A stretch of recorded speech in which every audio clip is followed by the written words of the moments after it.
How to log out of Facebook. Hello everybody, welcome back to my channel. This is me Pipin Besnat, and today I'll guide you on how you can log out of your Facebook account.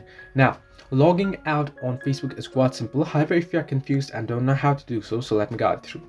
You can simply open up your Facebook. You want to tap on the hamburger icon at the top right corner, and here on the hamburger icon you can simply scroll down below and you can see the logout option here. However, if you want to log it out from other devices as well, you can simply tap on settings and then tap on account center option here, then tap on password and security, tap on where you are logged in, select your Facebook account, and now you'll be able to see list of devices your account is logged in on. You can simply tap on that particular device that you wish to log it out from here, and you can simply tap on logout and it'll get logged out. So this way you can log out of Facebook. Hope this helped you. Do like and subscribe, and do not forget to leave a comment down below if you have any further issues.